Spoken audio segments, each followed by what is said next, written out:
Okay. Okay, so I want to welcome everybody today to the targeted training in illness management. We're so glad that you decided to join our program. We're excited for you, and we're really glad that you decided to join us. We're pleased. It's a program that we hope will review the skills you already have, and it will also teach you new skills so that you can manage your diabetes better. That's our goal for you. The focus is really on helping you. The focus is for you to be more in charge of your health. It's really designed to empower you by providing tools and information and reminding you of the priorities about why you want to take care of your health. The program is actually meant to enhance your diabetes self-management. So for the next 6 sessions, I'm going to work with you to achieve the best possible control of your diabetes. I don't know if any of you guys have ever considered that diabetes is actually a hopeful condition. What we mean by that is, it is a chronic disease, but it's a hopeful chronic disease, and that you have more control over your diabetes than actually your primary care provider does, because you're actually doing all the hard work, taking care of yourself every day with your diabetes. I'm going to be here as your health educator, and we're going to have a group session every week for the next 6 weeks. Every group session will last for about 2 hours, and at the end of these 6 sessions, I hope that you'll feel more confident about managing your diabetes. Think about it as actually running an experiment on yourself. You're going to decide what works for you and what doesn't work for you. We will be providing a lot of information and a lot of tools, some of which might work great, and some of you might choose that that's not really working for your lifestyle. So think about it as running an experiment on yourself. What works best for you? If you need help between sessions or after, please let me know. I'm here to follow up with you for additional support. Remember, the focus is all about you to be more in charge of your health. What I'd like to do now is I'm going to be passing out to you. I'm going to be passing along. Denise, would you pass along this packet? I'm going to be passing along the calendars that are going to tell you the class dates, the location, and the time for all of the classes. At the bottom of the calendar, you can look and see, there's my contact information that I gave you. Please feel free to call me with questions should you have them along the way. As you probably already know, my name is Siobhan. I'm going to be your nurse educator for the TTIM session. I've worked in diabetes management for the past decade. I've also worked with patients who have undergone weight loss surgery and are patients who are working with stroke. I've also worked with people who are just trying to manage their overall health. But again, for these 6 sessions, I'm here to help you manage your diabetes better. There are many topics that we're going to be covering in this group, and I might spend a lot of time talking. However, I really want you to participate by providing information that's worked for you along the way about your experiences and practicing the skills. I'm going to ask you to practice the skills that we learn in class and participate in the class by practicing the skills in class with other group members. Again, if you have questions or problems with any aspect of the class, please feel free to mention them to me after class, and I will do my best to address those. I'm part of your team, and I want to help you do your best. What I'd like to do now is rule out some of the basic ground rules, but feel free that if you don't understand something or it's something you want to add, please feel free to do that as we go through those. Okay, these are the basic ground rules. Attendance. I'm hoping that each one of you will come to every class over the next 6 weeks. What I'm really hoping is this is going to be a priority in your life, such that if, for example, you have an opportunity to go out for coffee with your neighbor or come to class, I hope that you will choose class, with the understanding that we all expect that you might miss periodically, and we have an opportunity for makeup sessions, but we really would like this to be a priority in your life.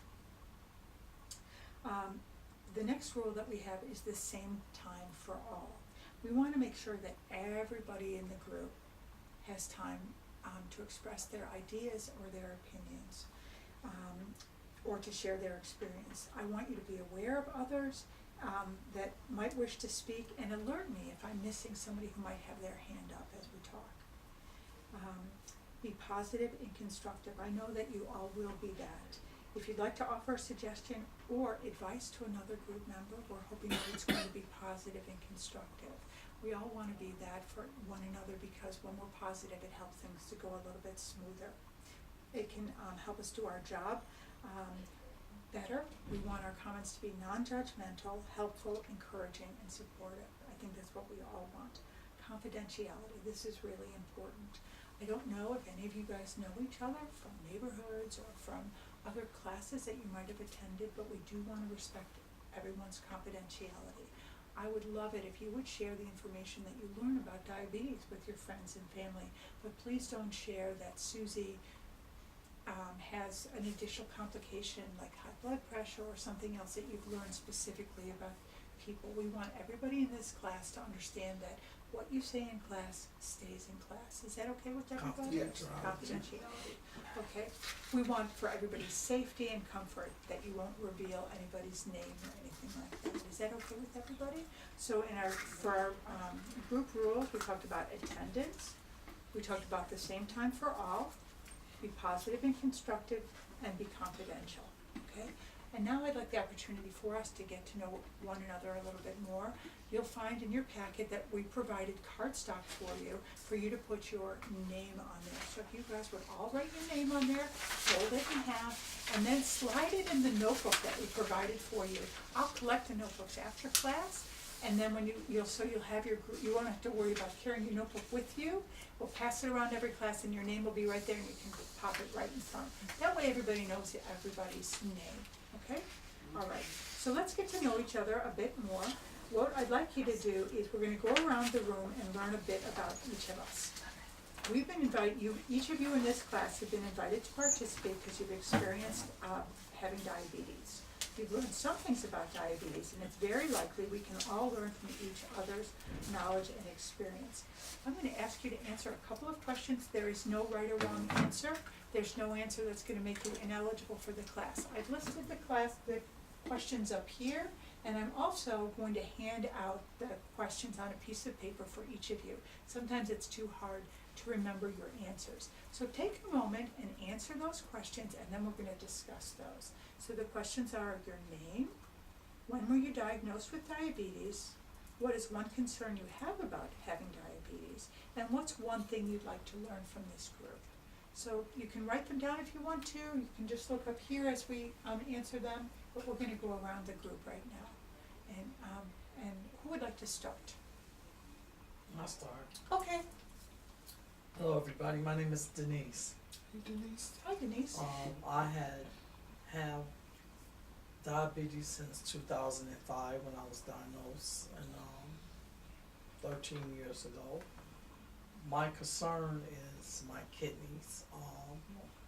They was not at the best at the time, but I overcame that, and I may be looking at a little problem with one of them now, but everything is in God's hands, and I'm in good health. I don't worry, I don't panic, and I just hope that my introduction can help somebody and give them a clear view that you need to check on yourself and make sure you keep your diabetes in good control. Thank you. Thanks, Denise. Hey, Denise, I have one question for you. Is there something you'd like to learn from the group as we go over the next 6 weeks? Yeah, of course. I would like to learn everything I can. I love that. And specifically, I would like to learn more about managing my diabetes in a more a serious way than I ever did before, because I managed it for a long good time for 13 years, but I have some little threatening issues at this moment, so I'm just hoping that it'll reside and it get better. Okay.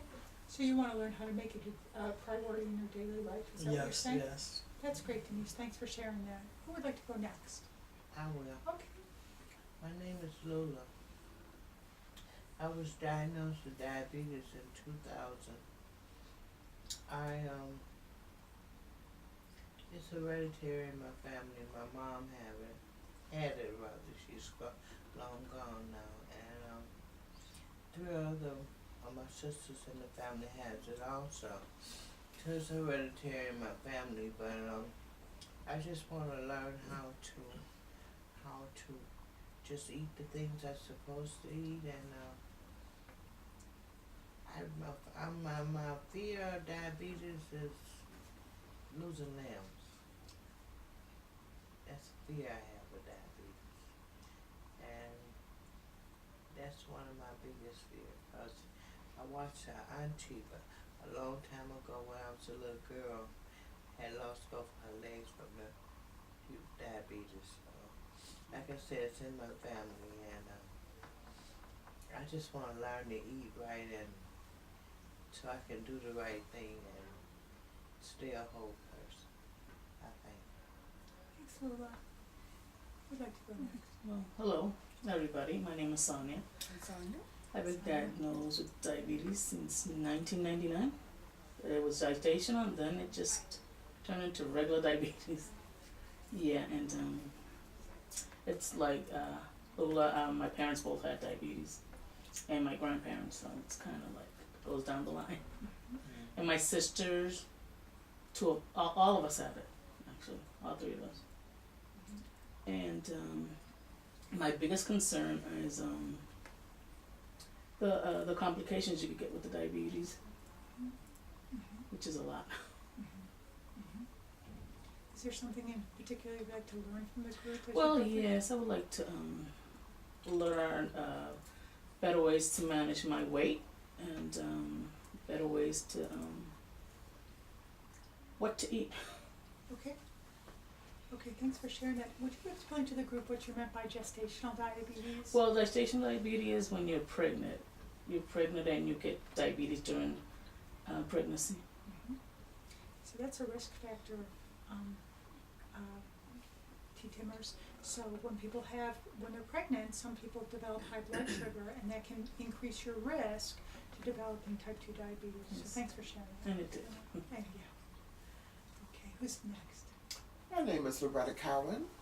I was diagnosed, I had gestational diabetes also when I had my son, and that was early on in 1986. Borderline, they tell me borderline. When I hear borderline, it means I don't have it, really. But if I eat the right thing, I'll never have it. But that's not really what borderline means. And I've taken nutrition classes. I know what to eat, but sometimes it's hard. For example, if they say, you're not supposed to eat tomatoes. I'm a homegrown person. We have tomatoes around in the summertime. I can't go all summer without having a fresh tomato with a little salt and pepper on it, or whatever. You put tomatoes and sauce and stuff and spaghetti, which I love. So there are a lot of things, that you have to give up, and I guess I need to know the seriousness of the ones that I choose not to give up. Because in my life I choose some things I can accept, and some things I just am not going to accept. And I know that's my choice, my decision, and it also has to be my decision if I am not in good health, Okay, because I've chosen not to be. So, that's powerful. So what Loretta is saying is that she wants to know what's a priority. She wants the information, and the whole group is about, the classes are about empowering you to make your decisions, right? Because again, really, you have the most control over this condition more than your primary provider does. So I appreciate you saying that. That's very honest of you too, because you're saying there's some things I need to know. What are the chances I'm taking with my health if I do X, Y, or Z? So thanks for saying that. That was very good information. Okay, I guess you're last. Last one. My name is Tom. had diabetes since I think 2004, 2005. I'm trying to forget that day very hard, so I don't remember the day specifically, but unlike a lot of you folks, none of my family had diabetes. I'm the first one. Brothers, mother, father. So my biggest concern is, I've heard so much about it, my biggest concern is losing my vision, becoming blind from diabetes. It's almost neurotic fear for me. The one thing I'd like to get from the group is that I have trouble with all the priorities to control diabetes. I'm trying to look forward to a more systematic approach to it. Things to do first, things to do second. What to eat, what not to eat. Seems like the stuff I like I can't eat. Seems like I can't eat anything except stones and tree bark. I'd just like to learn more in a systematic way how to control it and protect my vision. Thanks, Tom.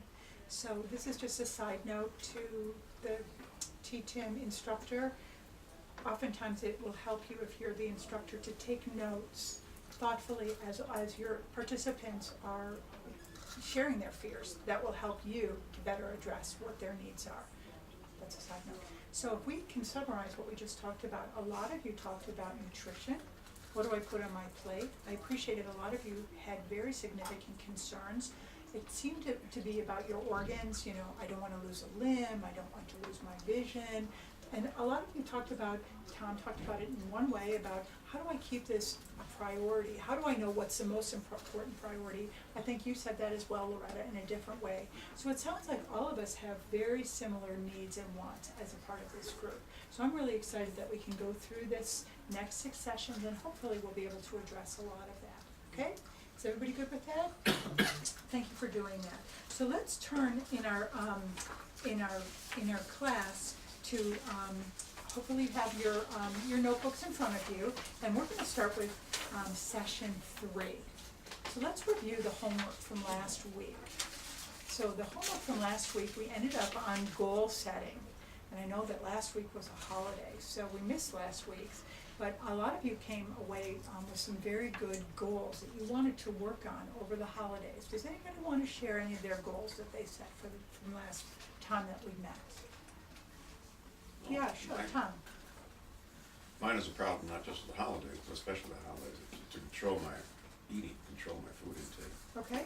And not go back to the usual mindset, well, I'll just do it this once for a couple of days and not do it again and make up for it. Just try to make an honest effort this time.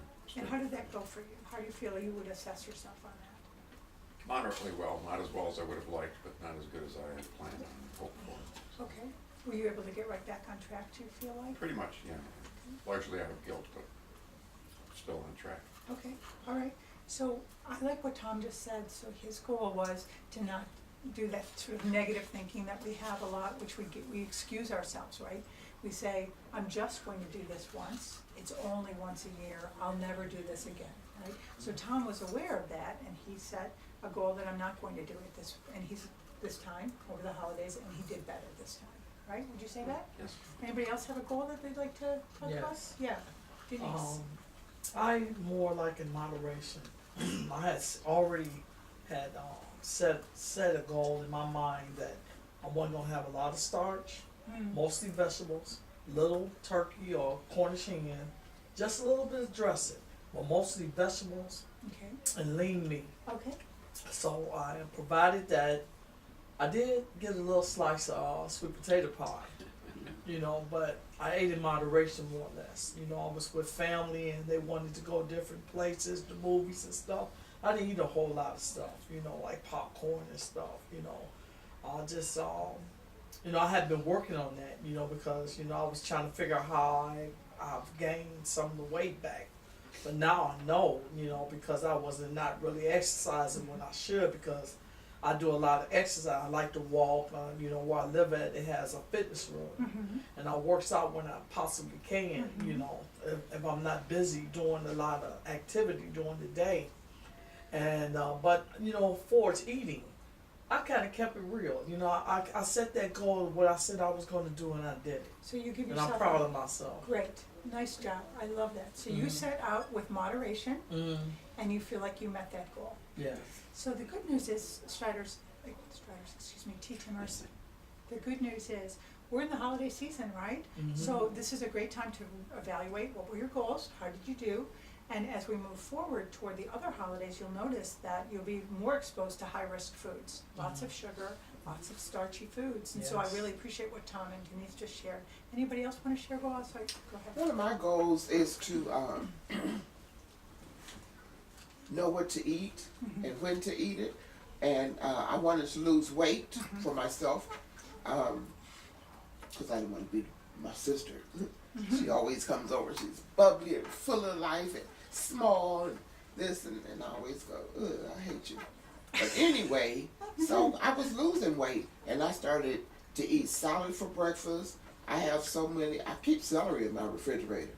Celery and peanut butter, or celery and ranch dressing for breakfast with my coffee. Then when I get on this, and I was doing good, well, I thought. I went to the doctor and my weight was up. And it was such a disappointment because I expected it to be down because I thought I was doing the right thing. So now my goal is to find out what is the right thing.